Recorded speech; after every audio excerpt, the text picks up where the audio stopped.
Si la personne dont vous vous occupez fait une crise, cela peut être inquiétant, mais ne paniquez pas. Dans cette vidéo, nous allons voir à quoi ressemble une crise et ce qu'il faut faire si quelqu'un en fait une afin d'assurer sa sécurité jusqu'à la fin de la crise. Bien que les crises ressemblent parfois à ce que l'on voit à la télévision, avec des mouvements saccadés incontrôlés, la personne peut aussi simplement avoir un regard vide et ses yeux peuvent se révulser ou elle peut être prise de tremblements. Dans d'autres cas, la personne peut avoir des spasmes musculaires ou perdre son tonus et tomber. La plupart des crises s'arrêtent toutes seules, en moins de 2 minutes et ne nécessitent pas d'intervention médicale. Peu importe le type de crise, il y a certaines choses à faire pour assurer la sécurité de la personne qui l'a subie. Si elle est debout quand la crise se déclenche, accompagnez-la vers le sol. Une fois à terre, retirez tout objet ou meuble à proximité afin d'éviter les blessures. Ne maintenez pas la personne au sol et ne mettez rien dans sa bouche. Vous pourriez lui faire mal. Vous pouvez mettre quelque chose de mou, comme un chandail sous sa tête, ou tenir sa tête dans vos mains pour la protéger des blessures. Chronométrez la crise.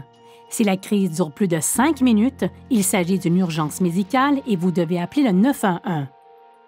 Restez avec elle jusqu'à la fin de la crise et une fois qu'elle est terminée, faites rouler la personne sur le côté au cas où elle doit vomir. Aidez-la à se mettre à l'aise pendant qu'elle se remet de la crise en plaçant un oreiller sous sa tête ou en lui apportant une couverture. Parlez-lui et assurez-vous qu'elle est alerte.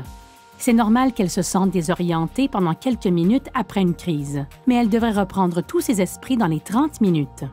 Ne l'aidez pas à se lever avant qu'elle ne soit stable et alerte afin d'éviter toute chute ou de vous blesser.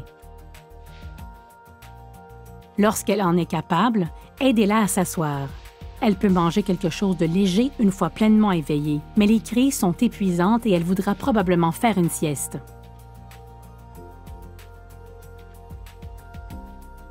Gardez un registre de toutes les crises en consignant la date, l'heure et la durée, ainsi que ce qu'il se passait avant et pendant la crise pour en tenir son médecin informé lors de sa prochaine visite. Encouragez la personne dont vous vous occupez à prendre ses médicaments tels que prescrits par son médecin. Voir une personne faire une crise peut être impressionnant, mais si vous suivez ces étapes, vous vous assurez que la personne est en sécurité et vous l'aiderez à éviter les blessures. Pour plus de renseignements pour les proches aidants, consultez notre site.